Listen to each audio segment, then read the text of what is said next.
Hello, Nick. How are you? Good afternoon, Yousra. I'm very well, thank you. How are you doing? I'm fine, thank you. It's good to have you with the IKIGAI International podcast, and I'm glad you accepted my invitation. Nice to have you. You're very welcome. Thank you very much for the invitation and for having me. It's an absolute pleasure to be with you. Thank you very much. Actually, I always tell the story how I knew my guests. So I'm going to start Okay. with our short story, like how I came across Nick, the professional, your profile, and what you do actually in life. Beyond like that, today we're going to talk about the Ikigai. So when I first Hmm. knew you, Nick, it was like through professional development opportunities with Oxford University Press. Is like Yep. you deliver webinars and you're active on social media in the MENA region. And I remember I saw one of your photos in one of the workshops. Correct me if I'm wrong. Was it with the American Corner in Tunis, with the Probably yes. Yeah, U.S. yeah. Embassy? Yes. And Yeah. I missed all those chances to attend a face and in person, like a face-to-face workshop or CPD with Okay. you, but I did attend the virtual ones. There we Yes. go. You got the one of the modes of delivery that we offer. Yes, and I'm glad to know that you visited my country, Tunisia, like Tunisia. A lot of people they do pronounce this differently many times. So you visited my country a lot. And Yes, how do you I'm find very the lucky. country? Oh, I Yes. love it. I love it. I love visiting Tunisia. I love working in Tunisia. I love the food. I love the sunshine. I love the people. I love the fact that you could drive down a street in Tunisia. Because I always tell the story of and you'll know the town I'm talking about. You can be in a normal town in Tunisia, and then you turn around the corner, and there's a Mhm. Roman amphitheater in the middle of the town, just right in front of you. Yes, we and and do. and you can see the history of the country everywhere you go. It's amazing. I love it. Thank you. Thanks for noticing this. Actually, we do have this in many places in Tunis, in Tunisia. Like we have it Yeah, in El Bardo, the Bardo Museum next to exactly. El Yeah, Bardo. yep. We do have those rooms in Carthage. We do have that. Carthage, of course. Yeah. Carthage uh and in Jam, in we do have the in El Jem, Colosseum. exactly. Kirkawan is the Punic Yes, city, yes, ruins of the yes, Punic yes. city. So yeah, Uh, so it's lovely. yeah. So Yeah. you know the country, I guess, more than I do. Well, Yes. it's a small country. It's quite small, and so it's quite easy to get around. And I'm very Mhm. lucky in my job because I get to travel a lot and I get to visit a lot of places. That's probably one of the Mhm. best things about my job. Yes, well, we'll get to talk more Yeah. about this. Is like one of the good things of working within the ELT field is like being a kind of a traveler at the same time like you work, but you Yep. can get the best of the two worlds. It's like you can work and kind of have some quality time discovering new cultures. Is like the Exactly. way you do it. Exactly. Apart Exactly. from Tunisia, like what other countries have you been in North Africa? Like apart Well, from. Mhm. again, I'm very lucky. In my current job, I get to visit. I live in Morocco, and I get to visit almost every city in Morocco. But I also work in Algeria. I work in Tunisia, in Malta as well. And in Yes. previous jobs, I've been able to go to Egypt, to the Levant, to the Middle East as well. So I'm very lucky that I get to see all these wonderful places. So I Yeah. haven't introduced you the right way, Nick, to our audience. So can you please just a little bit, like in a nutshell, give us an insight who is Nick, professionally speaking, because we'll get to know more about you at the human level. So Okay. yeah. All right. So very, very briefly. So um, I graduated from university. I studied English and Russian at university. Okay. And straight after leaving university, I did a CELTA course Mhm. because at the time, because I wasn't sure what job I wanted to do. And I thought, well, this way I can work and travel, and that sounds sounds pretty cool. And I've always worked since then in education, and primarily in English language teaching. So kind of got into it by accident, but realized that it was quite a nice industry to work in and stayed in it. And I'm one of those people that has had lots of different hats at different times.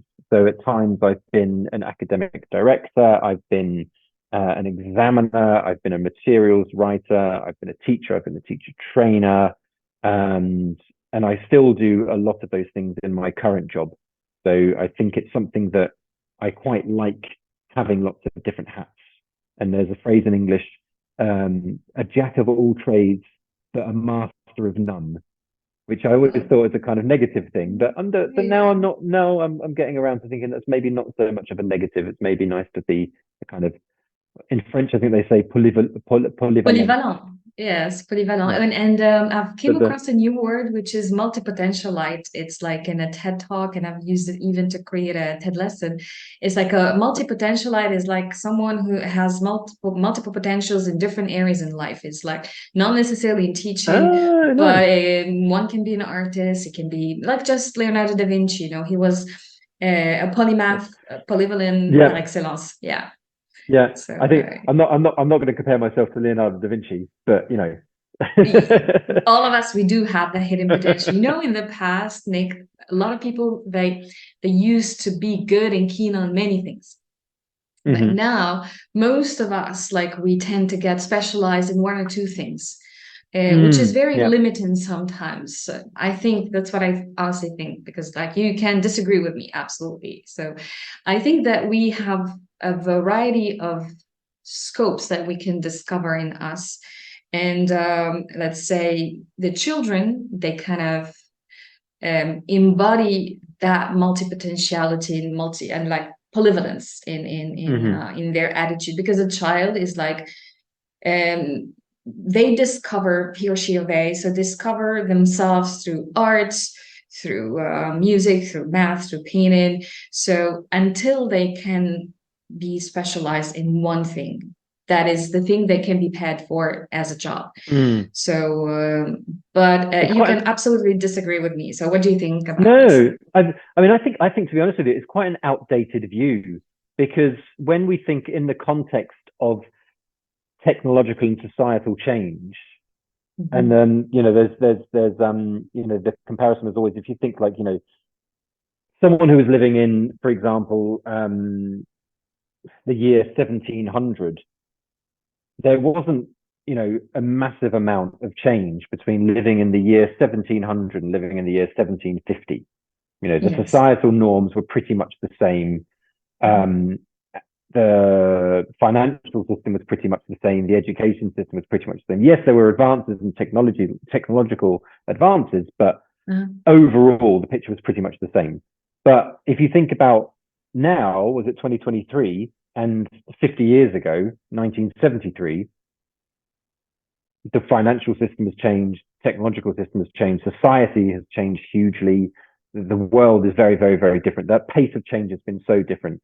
So there's one argument that it's no longer really relevant to, as you say, to be skilled in one particular area and to spend years training in one particular area, only to find that in 5 years' time, in 10 years' time, in 20 years' time, whatever, those skills are no longer, they're not as required, they're not as useful as they were when you first started training for them. So maybe for our children, that's one of the answers. It's to encourage people to be more polyvalent and to be more able to pick up new skills quicker. I can allow myself to ask you a personal question. It's like, do you have children? Yes, I do. Yes. Okay. I'm interested, like, in getting a closer idea. How do you allow your child to kind of choose their own way, maybe discover the world? So do you guide, or do you just let them discover this using their intuition, let's say, or their own knowledge about the world? How do you do this? Yeah, I think, I think my personal view on this, I think, is different from a lot of other people's, because it's very, how can I say, it's very presumptuous of me to assume that I know what's best for my children, or for any parent to know what's best for their children, because Yes. and I don't think, me personally, I don't think that the role of parents today should be to direct their children to one particular path. I think, as you say, parents are there to help, to direct, to suggest, to help, to kind of encourage their children's passions. But is it right for a parent to say, no, you should do this, or you should do this, you should be, you should become a doctor, a lawyer, or the stereotypical Yes. industries that parents want their children to go into. I mean, for me, it's like when you see children who try out different activities. I think it's important for children to try different activities. So, my daughter has tried rugby, she's tried swimming, she's tried horse riding, she's tried Nice. sewing, she's tried dance, different activities, and Yeah. I can give her those opportunities, but it's not for me to say this is the path you should follow. You should, yes, Or absolutely. it's not for me. It's not for me to I can suggest it, Impose. obviously. Yeah. Exactly. Yeah. Yeah. Exactly. Yeah. Yeah. I absolutely agree with you. Yeah. Yeah. Yeah. And Yes. I know there's a lot of parents that don't share that view, and there's a lot of parents who think that I know. they I know faced best. this. Yeah, as a teacher, I notice, we make observations as teachers, but we can't impose anything on our students, even when it comes to parents choosing for their children their path, especially when they want them to get something scientific as a field of study, as a specialty, or something like much more artistic. So I always tell my students it's up to you to choose. I present to them a variety of choices first. So this is to tell them that there's choice and you can choose. And according to that, they can make their own verdict, like we say, like they choose what they want to do, and they choose. And if they fail, I show them also that it's good and it's nice to fail. Let's review this together and see what's the best option afterwards. Because sometimes they're just too scared to try something because they're just afraid of failure. And I've seen this in myself. Like I consider myself lucky to have parents like who guided me all through, like presented those choices. And then I took the decision because my baccalaureate was in mathematics. So, but I took the decision after getting my degree that I wanted to do something that I love. It's like I like painting, I like calligraphy, I like everything related to arts, theater, drama. I majored in cross-cultural studies in English literature, so I like poetry and don't necessarily write poems. But the thing is that kind of giving that free choice and free will is essential, especially now for students. Like I'm going back to my kind of casquette and profile as a teacher. It's like giving the choice to students to discover themselves, to be autonomous learners, but still we can still guide if we notice that maybe they're not doing it the right way, they're not applying, maybe if it's I don't know, if it's a technical tool. For example, now I'm using AI in creating content. As a teacher, I create videos with my students, we design websites, we do plenty of things, but in English. And it's like I got few certifications, in that to kind of supplement my knowledge. Fantastic. It's like there's one ongoing which is provided by Google for free. So what I'm doing is that I'm keeping myself, let's say, updated as a teacher, so that to meet their expectations from me as well as a teacher. But still, they have the choice. They suggest. It's so important. It's so important. I did some training last year. Last year? No, I think it was anyway. It was recently. I think January, February time. And the training this is with teachers from all different sectors, from primary, from middle school, high school, university, all of them. And the training was about learner agency, so basically enabling learners to take responsibility for their own learning and to take more control of their learning. And it was exactly Yes. that context that I placed it on. So it's, now today and from now on, all learners in education will know that they're looking at a teacher and they'll know that, right, I can get access to more information than what's inside that teacher's head, which Of wasn't the case course. in the past. And so Yes. teachers need to be up to date, as Up you to said, date. and to find. It's not about, for me. It's not about finding new ways to do things. It's just about positioning yourself in the student's Very point of shoes. view and thinking about, Yeah. okay, what can I do as a teacher to help my students to not just learn new skills, but to learn how to learn new skills. Very good. Um, Yeah. and going back to the idea about careers as well, that we both kind of touched on this path that isn't a straight path towards where we are Yes. now. It's a winding path with ups and Yeah. downs and Yeah. ins and Yes. outs. And that, there's so many stories that you hear and so many people that you meet who train in one profession. So it could be Hmm. for 10 years, 20 years, and then it's only after doing that and after working that they discover that what they really want to do is something completely Something different. else. Yes, And they do. you've got to then relearn, not just learn new skills, but you've got to know how to pick up those new skills. So these are the kind of things that we need to be teaching children. It's not just teaching them skills anymore; it's teaching them how they can learn those They skills by themselves.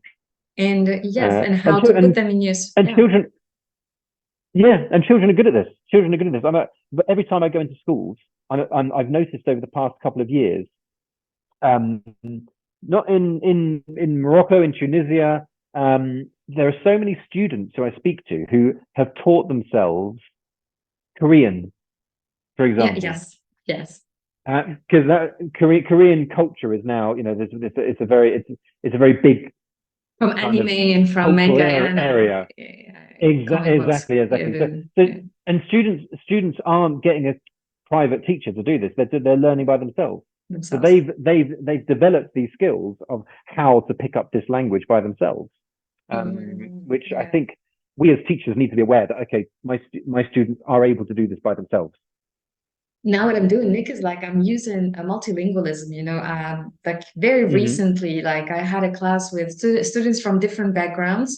They are the Yeah. children of expats. They're going back to Tunisia and they're all included in Okay. one class. So I made Yeah. use of that kind of multilingual kind of environment in order to Yeah. have like a short scene of a play in which they had to interact in different languages. And English was the main point, but they were allowed to Hmm. use their L1, which was German in some cases, which was like French in other ways, sometimes in Arabic, although other times it was what the other was I think I'm not sure, it was Italian as far as I can remember. So it was like many languages were included. The thing is that uh, we as teachers, we should not kind of impose another time. It's like, but on the contrary, we can use English in order to make them learn the language using their L1.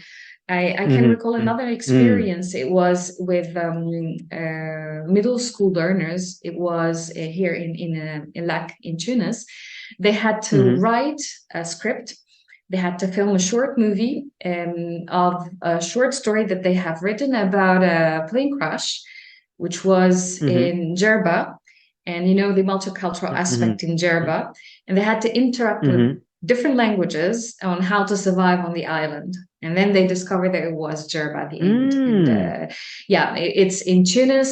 They started the kind of the story in Carthage airport, and then they landed thinking that they landed to Malta, but they landed on Jerba, and then it Okay. was It's amazing. not too And they far did away. not too far away. And they did the whole project using mobile phones and CapCut and Canva. And my experience with mobile learning started with that group. So That's brilliant. That's brilliant. I learned Was that from was them a that lot of things. recent? Was that recent? That's awesome. Was that recent or was 2021, that a few years ago? yes, yeah, 2 years ago. Okay. Okay. 2 years Okay. ago, yeah. It can be recent, but I learned now I'm using CapCut myself to teach others like things. It's like a whole movie can be created using mobile apps. And mobile learning, now I'm Absolutely brilliant. integrating this into my teaching approach. And Mm-hmm. instead of having laptops, so my students, they can use their mobile phones in class and by activities that can be moderated by me or by a student that they Yeah. choose. Like, Yeah. I had the flipped classroom in different ways. So it's like sometimes a student can teach the whole lesson. And I'm enjoying my teaching experience a lot. Yeah. Yeah. So Was this activity also, was this in a language school or was it in a school? the 2021 the movie, it was a real school. It's like a training program for teachers in which we had to produce it was called interlangue. It's in French because the Mm-hmm. school belonged to Mm-hmm. the French system, and English was taught as an Mm-hmm. option. So but Okay, other okay, okay. languages were taught, That's like other fantastic. languages like German and Arabic and Italian. Other languages were taught, and I had to Mm-hmm. collaborate with other colleagues Yeah. in order to produce this movie, but English was the main point.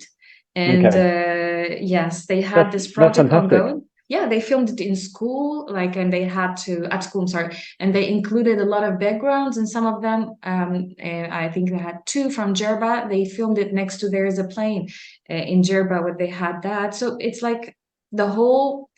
It's kind of amateur thing, but it was for to their level. It was like they did a masterpiece, and I was proud of Yeah. what they That's achieved amazing. by the end. And what a brilliant learning experience for the children. There's with something like that, there's so much going on because they're working together. They have to learn different skills. They've got to teach each other different skills. They've got to coordinate. They've got to decide, what's kind of in the editing. They've got to decide, okay, that's worth keeping in, that's Everything. not worth keeping in. Um, There's yeah, so much going on in that learning yes. experience that And they're gonna take yeah, out. I can add to this, Nick. It was even the director of the movie because like everyone has a role. It was a student. It Hmm. was not me or my Yeah, yeah, colleagues as yeah, teachers. exactly. I would, yeah, They were doing I would, everything. like, I wouldn't know how to use that technology, so I would just say to the students, right, well, okay, research what the best one is, and then But they use it. taught me. They taught Yeah, me exactly, because like exactly, yeah. exactly, But exactly. to kind of summarize the whole story is like I'm the kind of teacher who learns a lot from my students, and now Hmm. I want to learn more when it comes to AI, not in Hmm. terms of coding because like I don't think that I can get this, but I'm learning. I'm taking different pathways so that to understand how things work in now in the world in the yeah when it comes, for example, Yeah. even to marketing others. So because like I have What different areas of interest. what's your institution's attitude towards using AI tools in education? Is it They're supportive they're or is it supporting this. okay? The current work environment that I'm now in, they're really supportive to this, even in terms of students' choices when it comes to their degrees. So we are Hmm. encouraging a lot emotional intelligence as well as artificial intelligence. And what else? And human intelligence, most importantly. But as to previous ones, they were not really kind of into that. Maybe now they Mm. changed their point of view because I still remember the first lesson that I taught and I prepared for my colleagues Hmm. using ChatGPT. It was not really welcomed the right Mm. way. So Yeah, yeah, yeah, but now things have yeah, changed, and now can people can create their own ChatGPT. They can train. We'll call it machine learning. They can train a machine how to kind of respond to the input. So it's a lot of things yeah. going on. And yeah, mindsets they change over time, and this makes me Hmm. happy because like we need this to evolve. We need a growth mindset to evolve Yeah, as human beings and as yeah. professionals. Exactly, exactly. I remember I did some training recent. No, it was the beginning of the year, so it was about 3 months after ChatGPT had been released. And I said to teachers before doing the training, I said, right, listen, I'm not advocating. I'm not saying the aim of this exercise is not to tell you you should be Mm. using this. It's just to Mhm. show you about this. So I Yes. asked teachers, how many of you have heard of ChatGPT? And I'd say about 25% put their hands up. I was like, okay, Mhm. right. You should know, before we do this, you should know all of your students have heard of this, and most of your Mhm. students have probably used it, even in primary school. Mhm. And then we did, and then I think I asked one of the teachers, it was a high school teacher, to say, okay, what was the last writing task you set your students? And he found the title and he gave us the title. I pinged it into ChatGPT and had the projector behind me and said, okay, here we go, enter. And it started to write the essay. And Yeah. it was interesting seeing the teachers' reactions. So some of the teachers were just saying, like, right, that's it. I'm not going to set any more writing work for homework. What's the point? Mhm. If Yeah. not some teachers are outraged and like, oh, this is the end of education as we know it. This is awful. Students are just going to cheat all the time. Mm. Some Mm. teachers were saying like, okay, this is interesting. So okay, Mhm. I can use this to perform my administrative tasks and to plan Mhm. lessons. So it's really Yeah. interesting seeing teachers' reactions, and now I think what's interesting is seeing institutions' reactions as well. So I think the Mhm. International Baccalaureate Association has They, allowed the use yeah. of To AI chat if it's GPT, taught. yeah. Mhm. Is it still banned in Italy? Is it still I have does it have no idea, but in some particular regions it's still banned. So that's what I mm, heard. I think banning new technology is not it's not going to be a good solution because people are going to use it either but ways. it's the So best way to popularize it, isn't it? If you want to make something yes, popular, ban it. yeah. Yeah, Then everyone wants to use there's it a all of a there's a sudden. famous saying, Nick. It's like I learned it from my critical thinking Yeah. literary criticism with my Okay. AA, with my MA. So I learned it. It's called le nom du père. It's like the no, le nom, non in French is like Hmm. N-O-N is no, is English. And Yeah. père, c'est papa. It's like the Yeah. dad. It's like Yeah. if the dad says no, the kind of the closed mindset, it means a no, it means a no, but the child will be much more interested to know why is it a no, and Mm. so they will do it because it was banned. Yeah. you know Exactly. Exactly. they Exactly. will develop things, like we have like a lot of technology ongoing, so and hackers, so that they can get access to the technology, and Yep. so it's never going to be a solution, yeah, Exactly. so Exactly. yeah. I always see that again. I'll say this, but it's slightly controversial. But I always see this every year. Every year in certainly in Morocco, it might be the same in Tunisia. Every year they have the baccalaureate exam in public Mm-hmm. schools at the Yeah, end of same the here. year, Mm-hmm. and every year they show a more and more ingenious ways in which people have cheated, and like the lengths they go to cheating and the kind of the plan of cheating, it's ingenious, it's so clever. They're Yeah. obviously not stupid. So but Yeah. it's just that kind of, it's that contrast, isn't it? It's like, well, they're always good. Every year it's going to get more and more impressive, and the Yes, they way do. They that do. they cheat. So is the answer to carry on doing the exam in the same way, or is there another way that this could possibly be, that this assessment could be done, that you know maybe One of yeah, doesn't give them this opportunity to have this ingenious mastermind of how to cheat in the exam? they will be cheating either ways, but it's up to us, like, to be aware. So that's why I'm learning a lot of things. For example, how Mm, to detect, even now AI has developed kind of chat bots that can humanize the AI written text. It's like once you'll be reading the text, no one is going to suspect that it's yeah. generated by AI. So the thing Yeah. is that for some activities, I learned this from a colleague who lives in Algeria and he used to work in Kuwait, is like, Hmm. he told me like a piece of advice, which is like to conduct most of the writing tasks maybe in class for Hmm. now, Mm. until we can find a much more sophisticated technology to kind of detect, because all of the technologies, even the AI new classifier, Yeah. developed by ChatGPT themselves, cannot detect if a text Yeah. is AI written or human written. Exactly. And also that, and I think that's an example of a skill that maybe is not going to be relevant anymore.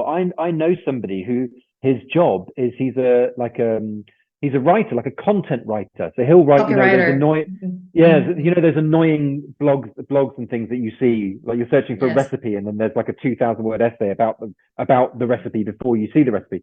His job was doing that, and he's saying now, it's like, well, I need to find a new profession, because Yeah. AI can do it much better and much quicker than I can, and much cheaper as well. Crucially, it's cheaper. And so a company is obviously going to use the AI and not use him, because it's going to save the money. So I will tell you something about this. Everyone is afraid of losing their job because of AI, but the thing is that AI can be very useful to anyone's profession. For example, I've discovered an extension. I'm sorry. Because I'm certified as well in digital marketing. So I use this to kind of promote my freelance online lessons, like a post-COVID period. But I've used the ChatGPT extension very recently. Like, it can give you, let's say, a marketing strategy, how to promote your business in just one click. Yeah.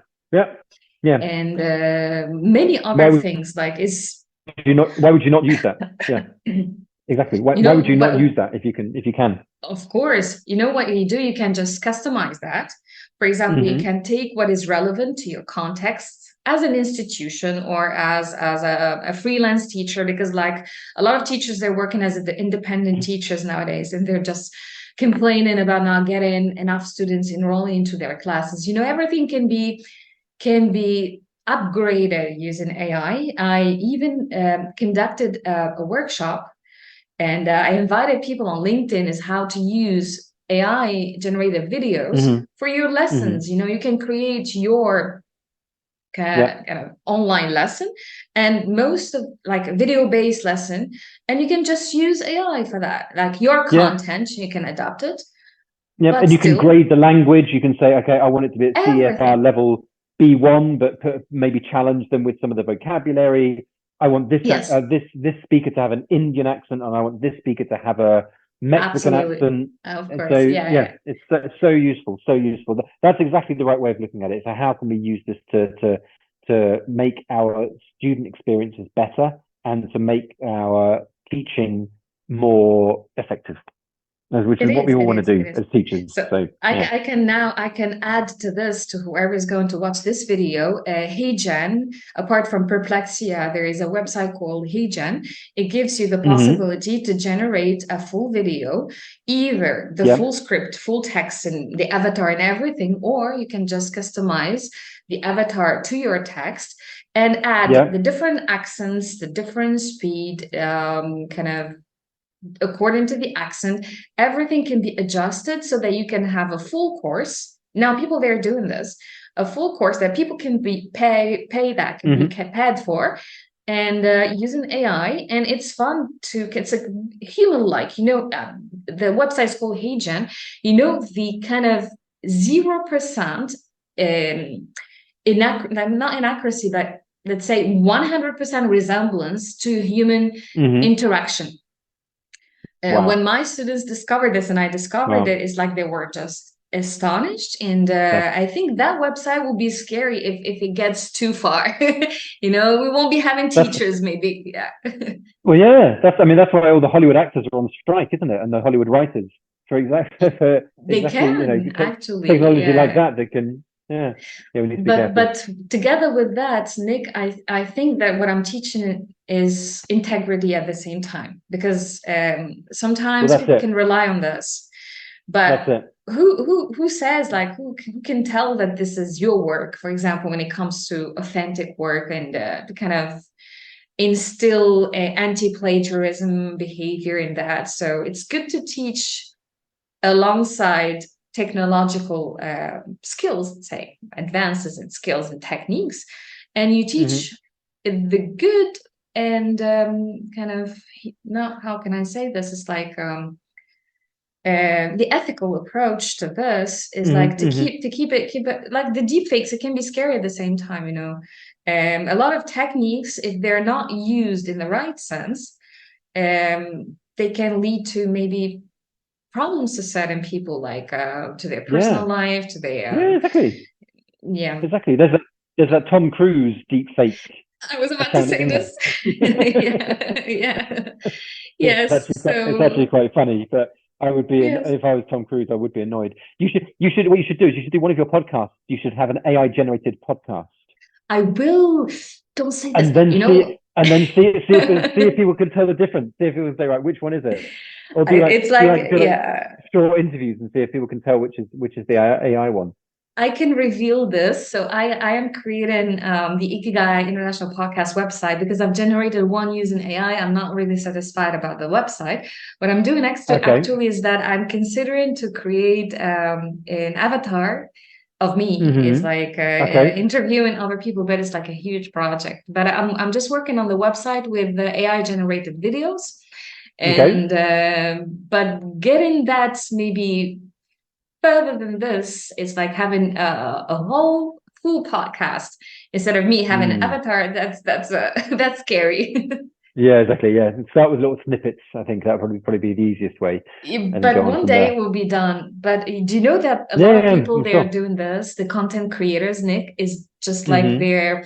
they're generating the idea of the podcast, generating the script of the whole podcast through ChatGPT and AI chatbots, Mm-hmm. and they're just conducting with an AI robot kind of generated a full podcast. It's like I'll be interviewing someone instead of having you, Nick, but the response will be AI generated.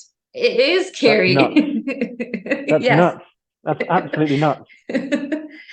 So Wow. I won't be looking for guests every Okay. week, you know. I'll Yeah, be having exactly. my chatbot to With talk to. It's a little chat to bit, the it's not, AI. Wow. I don't Yeah. like this because like where is the human part in this? Is like the good part about podcasts, I guess, and now I took it to the visual vodcast, the podcast, because usually a Mm-hmm. podcast is an audio kind of delivery style. But I Yeah. had some of my guests really suggesting why not having this in a visual form because the human interaction is very important. So Yeah. You got the best of both worlds. Then you can listen to it. You can listen just to the audio, or you can watch it at the mhm, same time. mhm. So Yeah, yeah. yeah. I'm doing twice. Like the work is done twice. I'm posting the Mm-hmm. audio on Spotify, and I'm Yeah. keeping the video as it is on YouTube. So for Mm-hmm. accessibility, people would like to listen, cannot watch maybe, so they can Yeah. listen, and Mm-hmm. others they can just watch. I'm sorry. I need to. That's all right. Yeah. No, I think it's the best. And I don't know. I mean, with all these AI questions. Everything that we everything that we do, everything that we experience can be, depending on your point of view, can be improved or can be ruined by the use of AI. And the point is, but it's interesting as well because there is no, we all kind of agree that this is something that's going to change everything about everything that we do in society, in industry, in education, in politics, in finance, in absolutely everything. But so we know that AI is going to have a huge effect on everything, on industry, on education, on society, on politics, on leisure time, on travel, everything.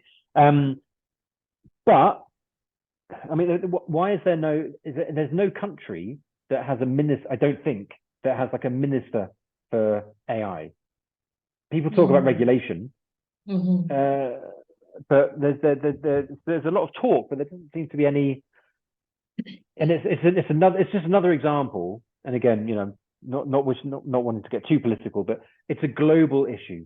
It's a global issue, and you can't. The only way you can solve global issues is through global solutions, not through every single country having its own particular policy on AI. mhm.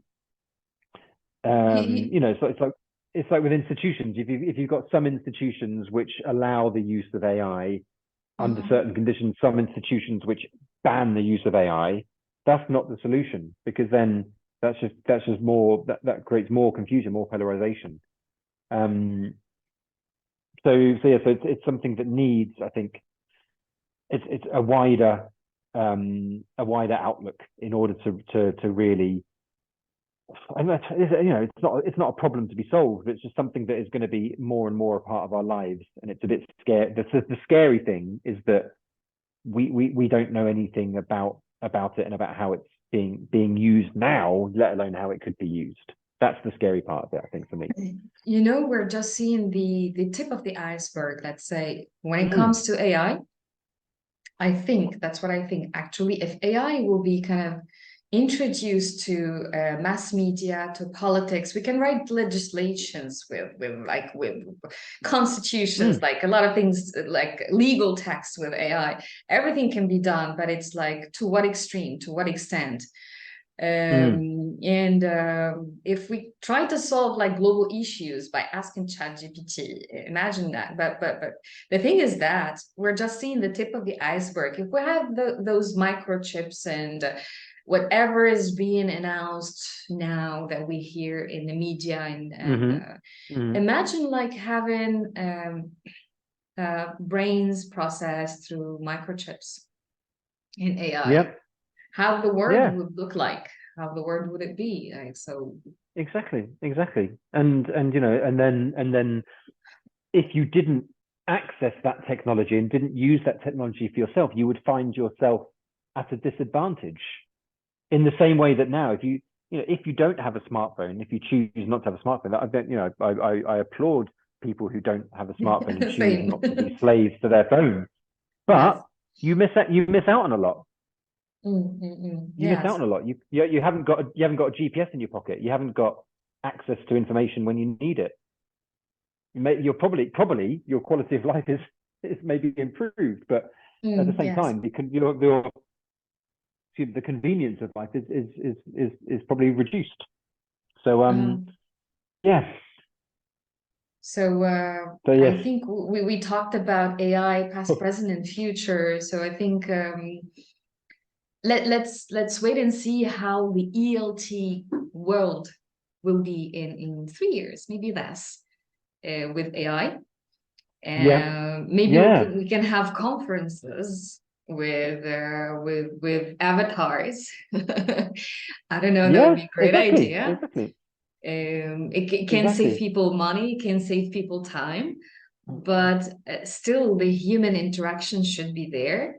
And even like those avatars and chatbots, they need to be moderated, and they need to be kind of controlled and managed by human beings. So let's say, even though we can have this once or twice, but that won't be the favorite style of everyone. So but I do respect those people that you mentioned. I know people like in my kind of acquaintances and friends who do not use smartphones, simply because they don't want to have social media at every time of the day. They just check their Facebook or email once or twice a day, and that's it. So they prefer to have Christopher Nolan, the director of the recent Batman trilogy and Oppenheimer and Dunkirk, he's a famous example. He doesn't use social media, doesn't use a smartphone. He doesn't live in the Matrix. Yes, exactly. Yeah, he's, what is it, red pill or blue pill? Which one? I'm not quite sure. One of the two. So yeah, but it's something that it's something with awesome opportunities, but also probably a lot of risks, and if not properly understood, a lot of dangers as well.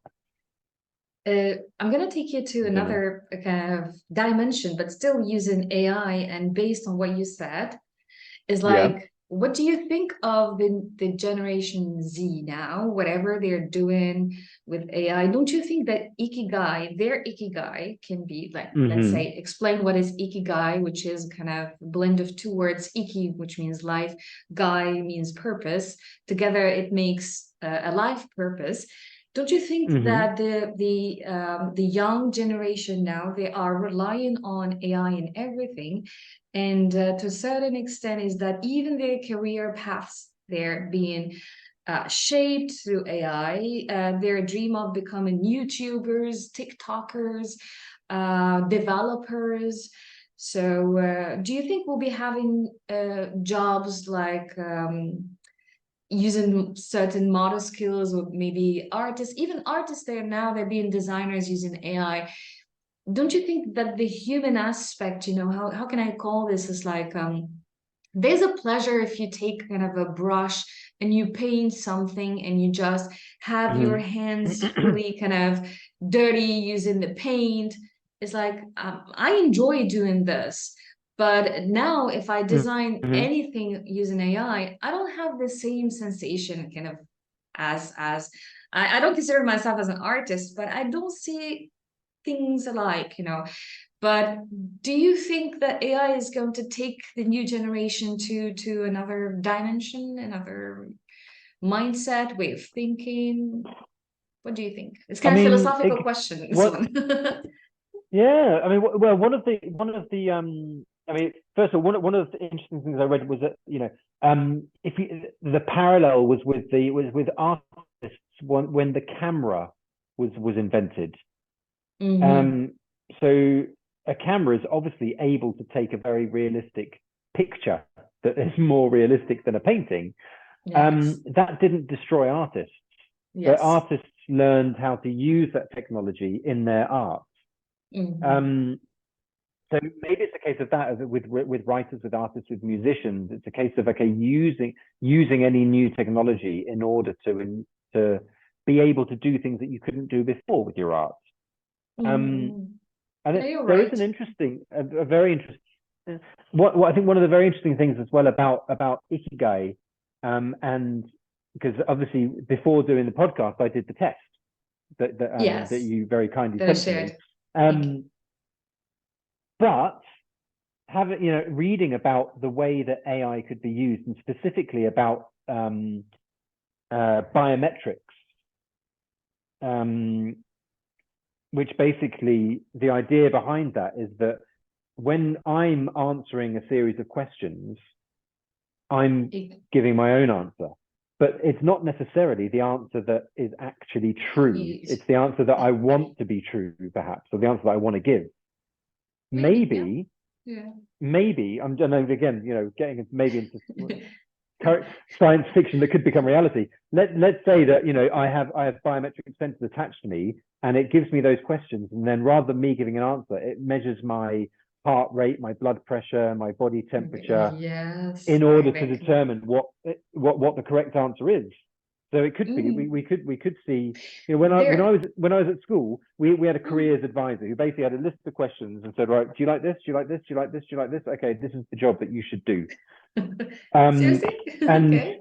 yeah, but maybe when thinking about their ikigai, maybe currently children in the future will have some sort of biometric test that will suggest to them, okay, according to the data, not what you told us, but the data that you're good. They're good at the chemical reactions in your body tell us, you should pursue this.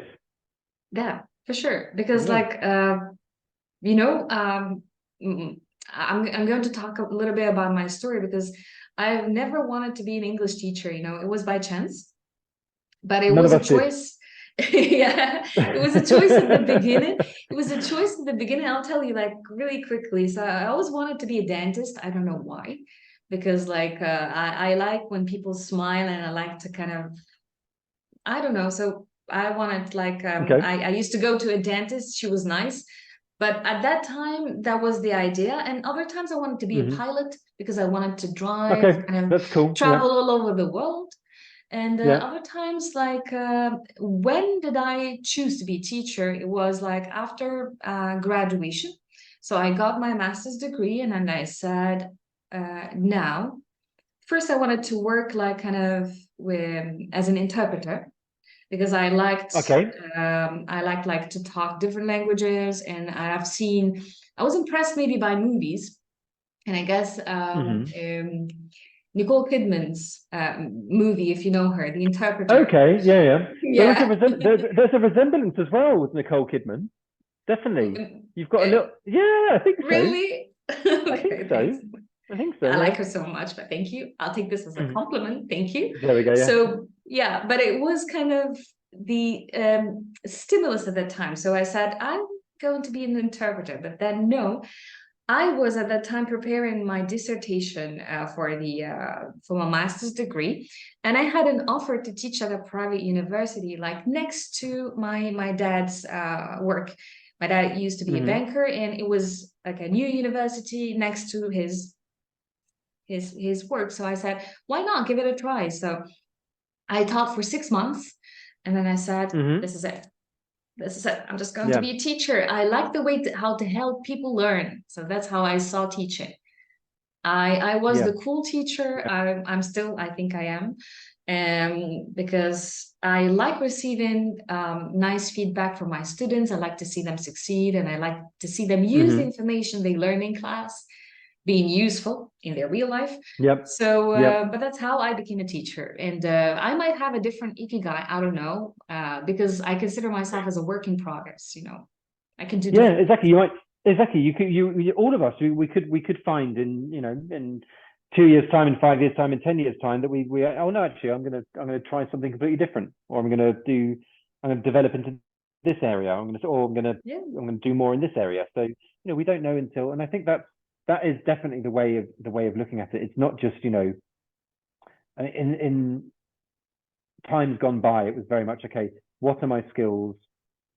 So what if I mix all those skills together, that makes this job, and that's what I'm good at, so that's what I'll do. But what I find interesting with the ikigai as well is very much about what people need, and that's always changing. That's always changing, and that's relevant to the discussion that we've just had about AI and the speed of technological change, particularly, which is going to mean that in the coming years, what people need is very different. And we could see maybe in art and in culture, we could see a return to very traditional things. We could see a vogue in, for example, you know, writing letters. Maybe writing letters might become popular again. I still use it. I still use this in my class. I always integrate activities like writing letters to your younger self, and I haven't written a letter in years, but I'd like to get back into it. And you know, and maybe that will be a reaction against it. So it'll be a kind of a simplification of things rather that we leave all the complicated stuff to the AI and let humans getting back to the real world. And I think go ahead. I was about to say, I'm going to take you now in a trip not to Japan, but to a world where there's no technology. So it's only only Nick and your 5 favorite persons in life, like 5 favorite close people to you. And there's no technology. And let's imagine now you live together in one of the most favorite places on Earth. Forget about the place you live in, with all due respect, but now you live on a piece of land that you appreciate so much. And what do you think will be the added value of Nick to this group of people? The added value in terms of in terms of emotions, human interaction, in terms of values, in terms of communal work, the way you see it. That's a fantastic question. Okay. Thank you. I mean, if I get to pick the people, then I'll it's kind of like I'm assembling my own team, you know, like so I go for different skill sets. I think that I would be very good at making people finding ways to keep people motivated and keep people, you know, because if it's just the 5 of us, there's no technology, it could get a bit boring at times. People could get a bit down, they could get a bit disheartened. So I'd be good at finding ways to keep their spirits up.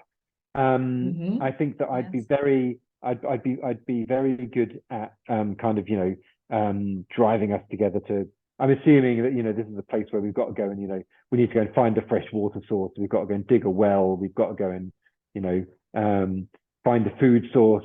So I think I'd be quite good at getting those systems and those processes up and running. And I think, you know, I like being outdoors, and I like outdoor activities, and I used to be in the scouts and things like that. So I think I'd be good at, the finding, if we had to find some shelter or build something, I'd give a hand in that. Right. But I'd also play on people's skills and find out, okay, what are you good at? What do you like doing? So you can go Yes, and, that's good. you Yeah. can you can go and dig the holes, and you can go and do this, and you can build this. You delegate. Um, Yeah. yes, yeah. There'd be quite a lot of delegation, I think. Yeah, Yeah. The yeah. next question is like, do you consider maybe one day, maybe when you retire, let's say, having Hmm. a kind of a house maybe in the countryside, maybe like maybe one in the city, or maybe you spend some time in the countryside. Like, what is your connection to nature, like Oh, it's Nick, good. as yeah. Well, I grew I grew up when I grew up, I initially, for the first 11 years of my life, I moved around a lot. So I spent 2 years when I was a baby living in Saudi Arabia, Oh until I was yeah. two. But Mhm. I remember nothing of it. So And I was two when we left. yeah. But I remember your nothing. subconscious And remembers a lot of things. Be sure about this. Your subconscious ah, remembers interesting. that. Yes. Interesting. Yeah. And I think the Saudi Arabia of the early 1980s was very different from the Saudi Arabia of So there today we as well. know. Yeah. Um, so yeah, quite a different experience for my parents, I think. And then I lived in the UK, and I lived in Switzerland for a couple of years as well when I was 8. Um, but when I was 10, we moved back to the UK, and we moved to the countryside. And we stayed there until I had finished school and university. So I basically grew up in the countryside, and Oh, like proper countryside. There were cows at the bottom of the garden. You could smell the manure, and all the smells of the yes. countryside. Uh-huh. We had all sorts of animals coming into the garden, into the house. It was very, very, very, very rural. Um, so I grew up in the countryside. So even now, even today, I still prefer living in a city. Hmm. But that's my life now. And probably as I get older, I will have more of a yearning to kind of return to the countryside living. So I think I expect that as a retired person, I would prefer to live in the countryside and maybe be a bit more, even if it means being self-sufficient, I think. Yeah, yeah, I think yes. I asked you this question because, like, life in the countryside is much more easier and simple, let's say, in terms of Hmm. finding the resources and doing the right things by ourselves, like looking for food Yep. and maybe digging for a well and kind of doing what is necessary there for as housework or whatever. So, but it's like getting back to the source. It leaves you, Nick, with Nick, it's like you and yourself, me, myself, and I, it's like you and Yep. whatever you can do there. It's like there is no delivery so that you can get your food. There is no processed food. It's like whatever you get there is what the earth can really provide you with. And Yep. I like Yeah. myself the countryside, and if I travel, so I'm going to take it to a different, maybe connected yet connected topic. Is like once I travel, I always tend to choose the cultural part, but at the same time, a place where I can get the best out of nature, nature that can be different from my country or similar. So, as for Hmm. Nick, have you traveled to countries that say, which made you maybe remember those childhood memories? Or did you discover anything which is really unusual in other cultures that seem to be very, very very unusual to the British culture, maybe, and now you learned something from that culture. So, what is, let's say, the weirdest travel experience, let's say, you had to keep it short? Gosh. Gosh, okay. Weirdest travel experience. Gosh. I mean, Yeah. I live in Morocco, and I've lived in Morocco for 12 years.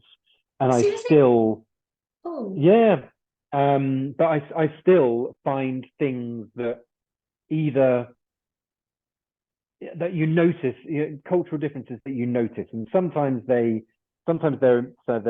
interesting, sometimes they're funny, sometimes you find them annoying.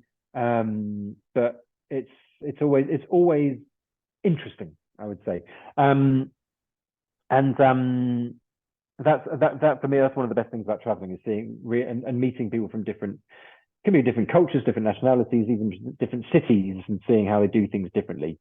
Yes. Weird travel experiences, gosh. I'll tell you mine so that you can. I'll tell you mine so that you can Yeah, you tell me remember. yours, and I'll tell you mine. Yeah, there we go. Yeah. So I had plenty, but one of the most, let's say, one of the weirdest travel experiences I had was in the Batu Caves in Malaysia. And I did not know Okay. that cave was a monkey temple, and that the people there were worshiping monkeys there.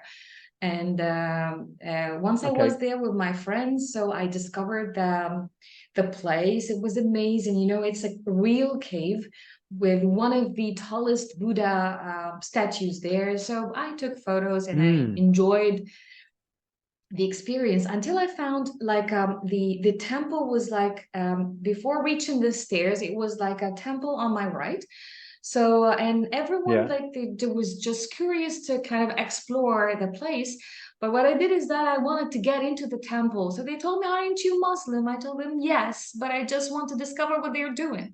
So they gave me kind of a cloth because I was wearing jeans at the time. So for them, it's like to respect the Yeah. Yeah. religious sanctuary and all that. So, and they gave me kind of a lamp. They asked me to make a wish. Mm-hmm. So I entered the temple and I enjoyed the experience. Meanwhile, I gave my phone to the tourist guide and asked him to take a video of that. So he's Mm-hmm. kind enough to do that, and he was translating for me. So I enjoyed the experience. People that were just chanting, I don't know, their mantras, whatever they're doing. And then there was Mm. kind of their monk. He came and just he had kind of a red substance. I can remember what is it. He told me that's for protection, and he just made kind of those Hindi, you know, signs. They just Yeah. Yeah. put on people's forehead.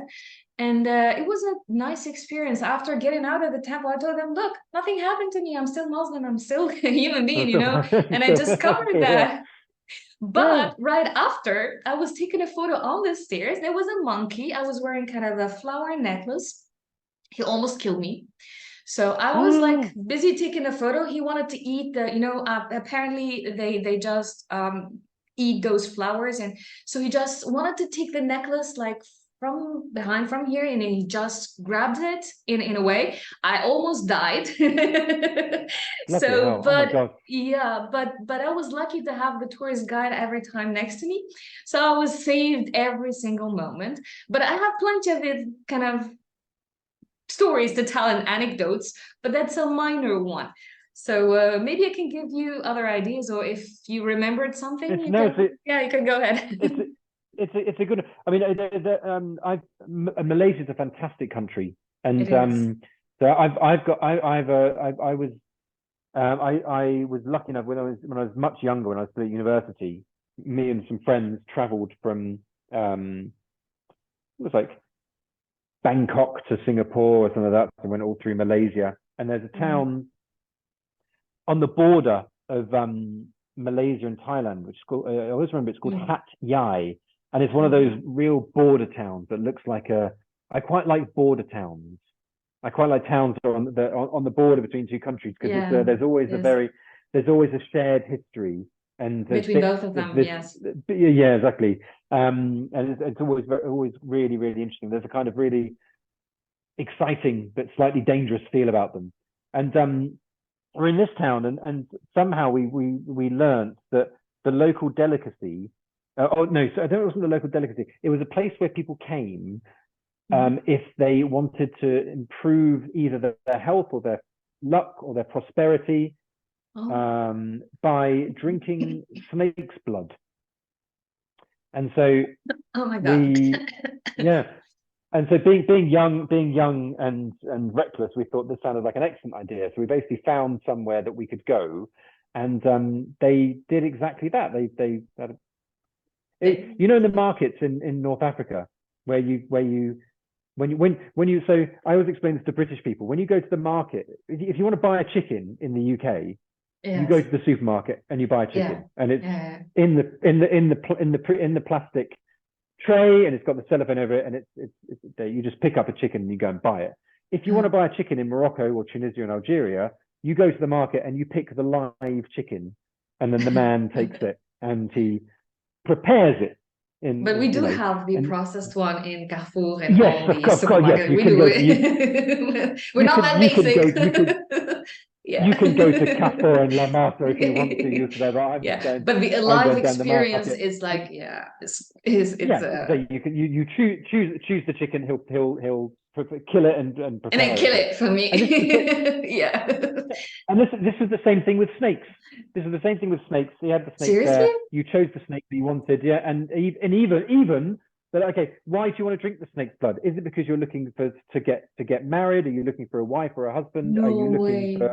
Are you looking for do you have a health problem you want to Fertility solve? for whatever, yeah. Yeah. Do you want to have a baby? Yeah, exactly. Uh-huh. I mean, I would just want to try it. So anyway, so they chose a snake. He prepared it as well, squeezed out the blood in the glass, bit of Thai whiskey, mixed them together. And Yeah. and what happened after? Did you get what you wished for? Oh, you'll never believe what happened next. No, it was disgusting. It was Oh really my early in the God. morning as well. I remember it was before breakfast. It was horrible. But Oh, yeah, that was a funny. yeah. That's always a funny one. That's always a funny one. It But is actually in all of these stories. It's all about, you know. I always say to people, you know, when I I only understood this quite recently that I think it's all in North Africa, but particularly in Morocco. So me as a British person, we have our personal space bubble, I would say, is very wide. I can tell if there's someone who is, I think, within arm's length of me, even if they're behind me, I know they're there because that's my personal space bubble. For a North African person, the personal space bubble is tiny. It's like a skin wrapped around them. So I'm constantly surprised that, you know, I'm walking along the street and there's someone walking in front of me and suddenly they turn around and walk into me and they look really surprised to see me because like they haven't realized that I'm there. No, for us it's like human warmth, you know, like you can get people next to you like in sometimes like, well, it depends on the person. For me, it's like I have a personal space, as you said. For other people, is Okay. like, no, I can feel that if someone is invading my personal space, like metaphorically speaking or like physically speaking. Yeah. Yeah. But it's good to have that human interaction, you know. And when I travel as well, I like to meet the locals and learn from them how they cook, how they live, how they talk, how they lead their lives. So that's how I learn actually at the human level. And this as well, this is something that I love about teaching as a career, and especially teaching multilingual classes, because you learn so much. So I've never been, for example, I've never been to Brazil, I've never been to Korea, I've never been to Japan, I've never been to Colombia, but I know huge amounts about those countries and about the culture and about what kind of makes the people tick just from meeting students from those countries. Yes. And it always amuses me in a multilingual class if you've got like what is it? I think it's someone from a high content culture, which might be North Africa, it could be Mediterranean countries, it could be from Italy, from Spain, sitting next to someone from, I think it's called a low content culture, which is basically Northern Europe, Japan, Korea. And the person, the Italian or the Tunisian or the Spanish person or whoever, or the Brazilian, will be they'll be talking together, and they'll be like leaning in and, you know, putting their arm around them and that kind of thing. And the person from the low content culture, I think it's called that, will be moving what away. What are you doing? Yes. Exactly. Get off me, you know, get away from me. That's always quite funny. That's always a funny one. It is. And actually, I learned a lot from I'm gonna say my favorite story from of two cultures meeting in an English language teaching context. Yes. If I can. Please, of course, So please. And I like it because it's a bit controversial as well. Okay. And I'll do some accents, so I apologize in advance. So basically, I was teaching in London, and there was one of the students who was he was Palestinian, and we had quite a lot of Palestinian students, and he was quite well known because he was basically back home in Palestine, he was a bit of an activist. So he'd spent some time in prison for political reasons. He had lots of stories about, being targeted by the Israeli police and army, etc., etc., etc. So he was quite political. And there was a new student in the class who was Argentinian, and she was from Argentina, and she had a necklace on with a Star of David on it. Mm-hmm.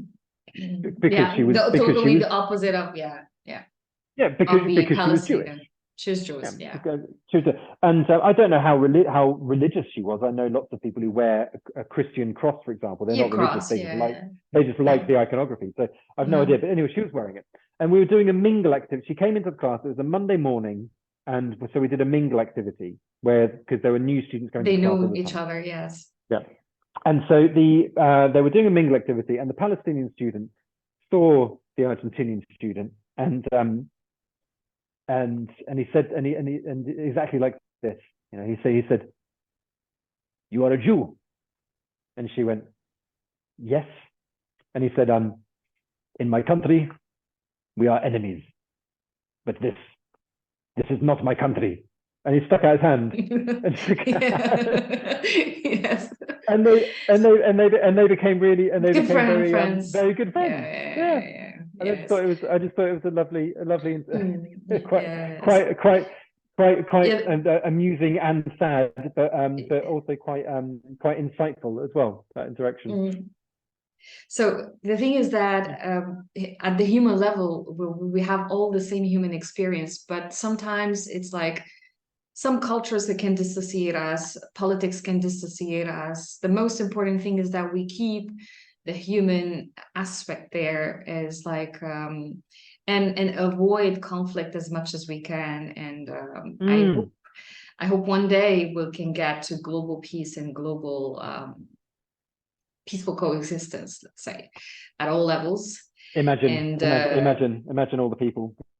Yes, imagine. Yes, that's a song, and imagine having that song really kind of for real and palpable as an experience, that something we can live on a daily basis. There will be no frontiers, there will be no flags, and the whole world will be like a huge village. Exactly. People connected together, and so that's my wish. And I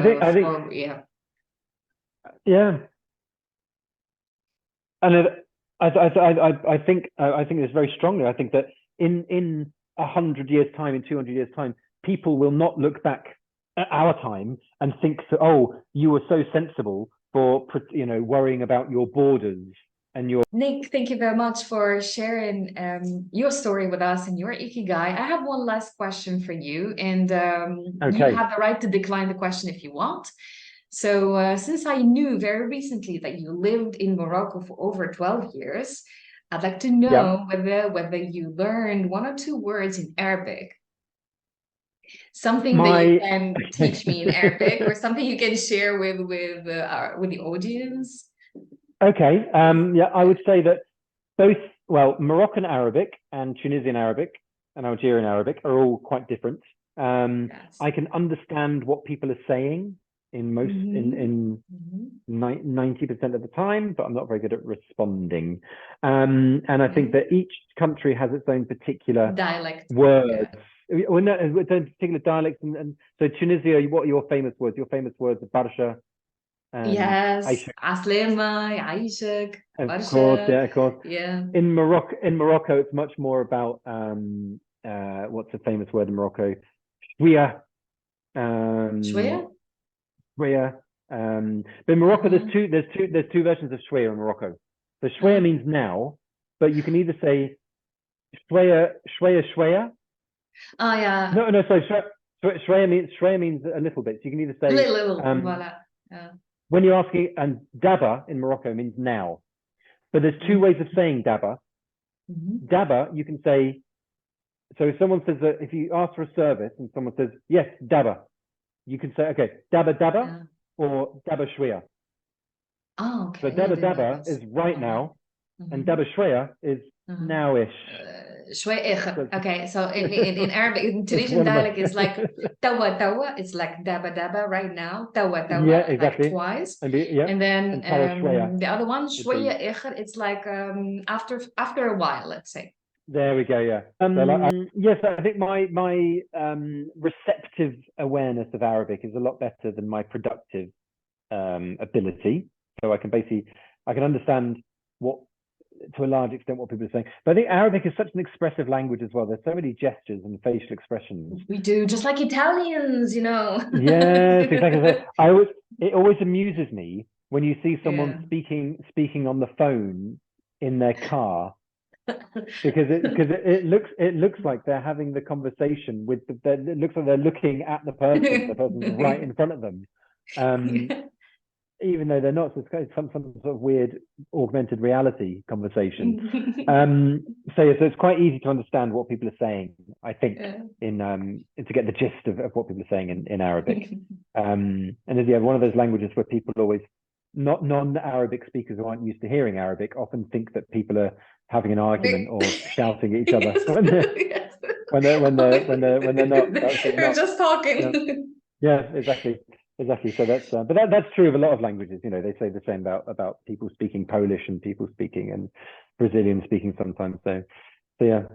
Yeah, actually, the whole Mediterranean countries and the whole Mediterranean people in general, Italians, Portuguese, Tunisians, most of us, like, we do use a lot of body language when we speak. Is like maybe part of our speech is like the majority of it is based on body language, you know, like you can just say things using your eyebrows, you know, and you just talk. I heard a theory that the reason for that is because all those countries you just mentioned, they're all Mediterranean countries, and the Mediterranean, well, it's not just colonized, but it's been a trade route for so long that everyone living in those for thousands of years, that everyone living in those countries always depended on that trade. And so they have developed ways of being able to communicate with when they don't speak the language very well. That's true. That's true. Which is an interesting something in common. Yeah. Thank you very much. I learned something from you today. Many things, actually, not only it might not be true. It might not be true. No, but yes, I like the theory. It seems to be very logic, you know, and you know why? Because I've heard different stories. One is like from Turkey and Tunisia, because you know that Tunisia used to be colonized by Turkey. And you know, in Turkey, they call the word salt, you know, they call it tuz.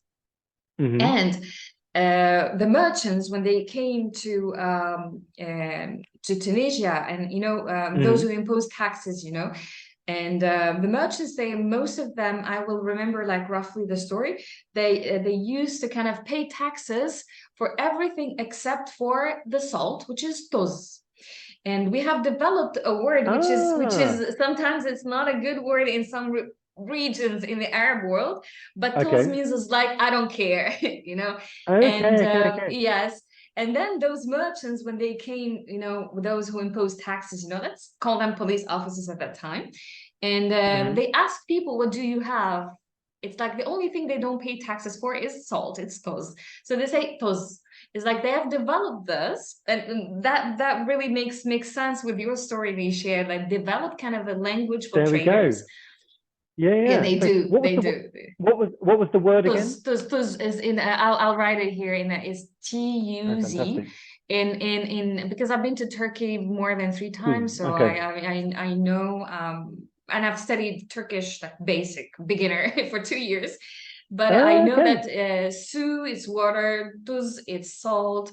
I know like günaydin, nasılsın, how are you? A few words, you know. And my mom I have some Turkish origins from my mom's side, but that does not make me proud because I don't know the language.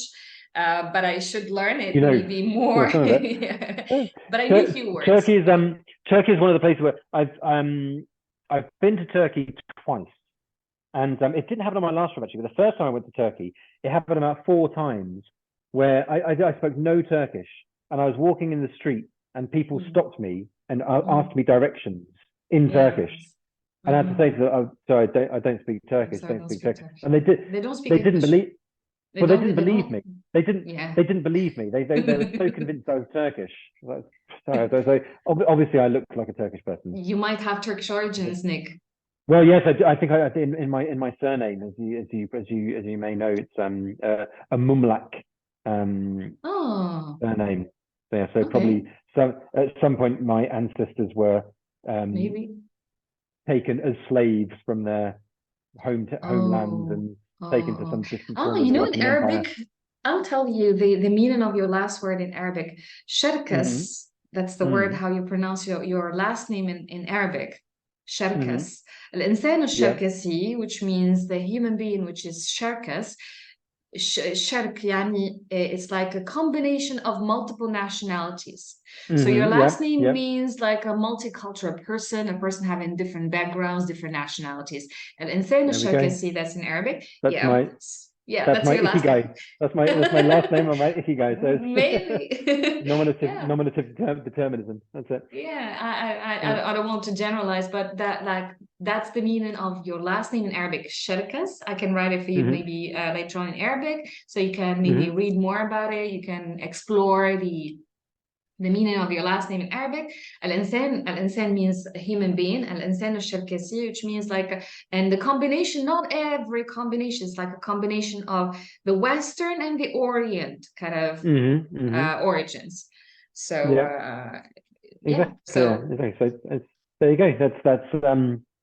That builds into my ikigai, I think, perhaps. so finally, can we say like now, Nick, you I don't want to say like you found because we never found the ikigai. It's not like No, no, definitely it's not. not like a destination, but it's a journey. I can see it Hmm. rather as a journey. So like when it comes to Nick now, like your future ambitions and maybe now you're a teacher trainer, right? So, am I right? You teach a trainer? Well, amongst other things, yes. Yes. Amongst Can other we things, yes, see yeah. like Nick having his own podcast or maybe writing your own book, maybe developing your own talk show? No. Like, do you have like some crazy ideas like the ones that I have? Yes, No? yeah. I think I'd like to be creative, Hmm. and I like to be, I like to keep my creative hat on. So I do a lot of writing. I would like to do. Like so with things like artwork. It's always something that I thought that I couldn't do. You know, you say, oh, I can't paint, I can't draw, but I really like doing it. But these things that these little creative things that you do for yourself. I love playing music. So you know, I'd like to maybe get back into recording music for my own pleasure. But yeah, and I think it's like it's like you say, you're never you can have things that you aim towards, but you never know exactly when you have achieved those things because as soon as you get to a certain point, there's much more that you need to do. Professionally speaking, I think I'm very how can I say I'm very Focused? motivated to be well, Hmm. no, very motivated to be working in this particular region at this time in this industry because as we know the role of English is changing and developing so much in In francophone Mina. North Africa, Yeah. let's say, Yeah. in well, particularly Morocco, Algeria, North Tunisia. Africa. You know, Yeah. Yeah. Yeah. the way that English is evolving and is changing in those countries, and that Hmm. certainly is going to look very different in 10 years' time. So It that's a big is. motivation to be involved Yeah. Yeah. in that development and that change. Yes, I absolutely Mm. agree with you because basically we were kind of colonized by the French, and our Hmm. educational system was based on the French system or the local, the national system.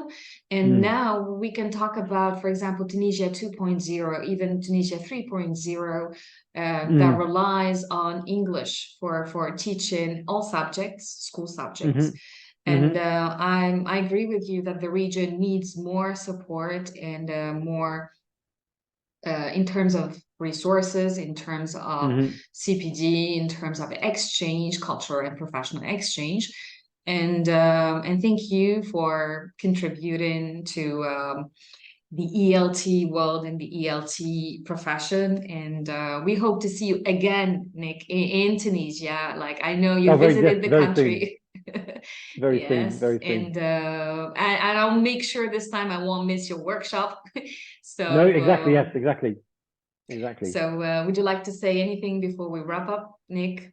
Yes. No, just it's been a real pleasure to speak with you and to I think what's interesting with these kind of conversations is the you get new ideas coming in, and you think about things in a new way just by expressing them, and then hearing what other people have to say. So really, really interesting to speak to you and to think about the context of education and with AI and how it's developing. I find that fascinating. So we'll look forward to how that's going to be, how that's going to evolve in education in the coming years as well. So thank you very much for inviting me to speak with you. Thank you very much. That's my pleasure. And actually, what makes the podcast, forget about the fact that I'm the host, but what makes it exceptional is that I took it from the conventional Q&A interview. Is like, what do you think of this? What do you think of that? It's Mm-hmm. just, I follow up with the questions according to what my guest lives as a life experience. And that's why it's Mm-hmm. your Ikigai, it's not mine, and it's your episode Yeah. and not mine. And I'm so glad you Oh, shared your story with me. Thank you, Nick. And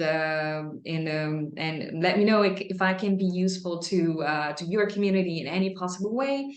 And thank you very much. So this is it for whoever is listening or watching this video. If you're listening on Spotify or you're watching this on YouTube. And I hope you will enjoy this episode as much as I did, and tune in to watch, like, let's say, season 2 of the Ikigai International podcast, because last but not least, Nick, you were the last guest for oh season 1. wow. Oh wow, Yes. that's exciting. So I'm kind of taking a break a little bit for season Yeah. 2. I might start it soon Mm-hmm. enough, and but I'm just taking a break for my summer vacation. And I was Well waiting deserved. for your interview. Yes.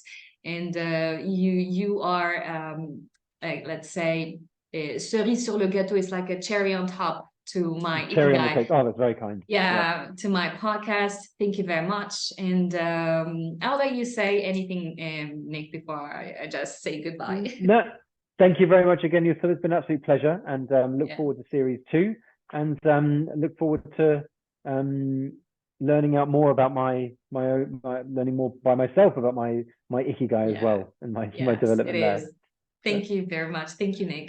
And thank you so much. thank you. Thank you. And bye bye, everyone. Thank you. See you soon. Bye bye.